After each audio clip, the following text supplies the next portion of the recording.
एक बच्चा कह रहा है सर आदित्य रंजन सर ने कुछ बोला है मैडम के बारे में, नीतू सिंह के बारे में।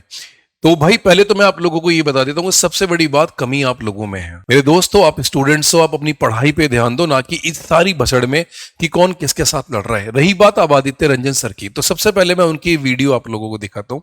इस वीडियो को एक बार देखो। मोहतरमा है, पता नहीं क्या समझती हैं अपने आप को, चंद पैसे की बुद्धि नहीं है, ठीक है।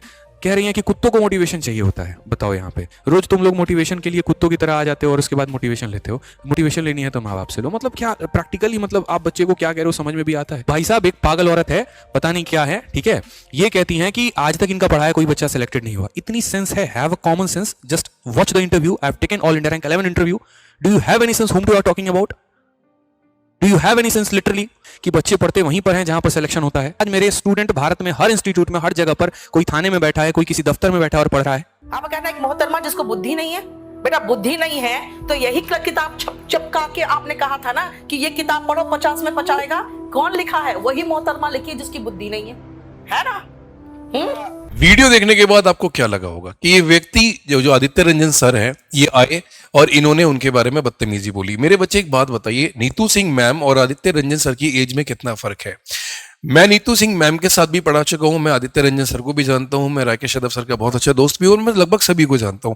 लेकिन एक बात ये कहता हूं कि मैं अगर यहां सर करके बात कर रहा हूं तो क्या इन लोगों का फर्ज नहीं बनता कि ये भी सर करके बात करे, ये मैम करके बात करे? अरे Neetu Singh ma'am already age में बड़ी हैं, आप कम से कम एज का तो ख्याल उनका कम से कम रखो। आप उन्हें बोल रहे हो कि बुद्धि कमी है। ये what the hell you are doing?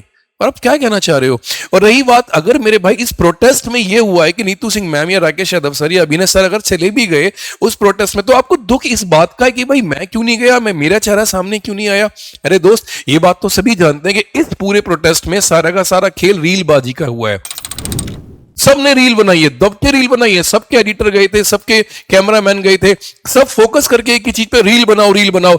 Exactly protest का हुआ क्या? कुछ नहीं। दो टीमें अलग अलग बट गई। एक आदित्य रंजन सर है, वो आरडब्ल्यू के साथ चले गए, इधर नीतू मैम करियर विल अलग चले गए। ऐसा यार नहीं होना चाहिए। आप बच्चों के लिए प्रोटेस्ट लड़ रहे हो, लड़ोगे। मेरे दोस्तों, एक बात मैं सभी बच्चों से कहना चाहूंगा, आप इस भसड़ में मत पड़िए, आप अपनी पढ़ाई पे ध्यान दीजिए। अरे पेपर पोस्टपोन होगा तो भी ठीक, नहीं होगा तो भी ठीक। इन लोगों ने इतना पैसा ऑलरेडी कमा लिया है कि आपके घर आपको खाने के लिए देने नहीं आएंगे, आपको खुद कमाना है। ये तो भैया वही वाली बात है कि रोज कुआं खोदना है और रोज पानी उसी में से पीना पड़ेगा। तो इसीलिए मैं कहूंगा, मेरी टीचर से रिक्वेस्ट भी यही है, आदित्य भाई मैं आपसे भी कहूंगा और नीतू सिंह मैम आपसे भी कहूंगा कि प्लीज आप इसको पर्सनल वे में मत लेके जाइए और ना ही लड़िए।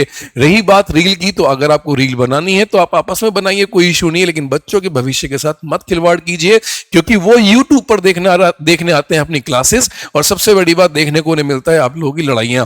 तो शायद बच्चों को इस चीज में मजा भी आ रहा होगा, लेकिन सारा खेल व्यूज, सब्सक्राइबर्स और रील का है। तो सभी बच्चों से रिक्वेस्ट है कि प्लीज आप इन वीडियोस को अवॉइड कीजिए। और दूसरी बात, आदित्य भाई आप अपने शब्दों की मर्यादा रखिए, क्योंकि नीतू मैम आपसे बड़ी भी है और 2014-2017 के मूवमेंट्स में भी वो शामिल थी, और मैं उनकी आज भी रिस्पेक्ट करता हूं और भाई की तरह मैं आपकी रिस्पेक्ट करता हूं कि आप भी कम से कम इन चीजों पे थोड़ा सा विश्वास रखिए कि बड़े के साथ कैसे बात करनी पड़ती है या कैसी बात करनी चाहिए। दोस्त, इस बात को आप समझिए, आप भी पढ़े लिखे इंसान है। और बस ये रिक्वेस्ट है बच्चों की, आप लोग अपनी पढ़ाई पे ध्यान दीजिए। सीजीएल पोस्टपोन होता है तो भी ठीक, नहीं होता तो भी ठीक, लेकिन एग्जाम होगा जरूर, ये बात आप मानिए। जय हिंद दोस्तों।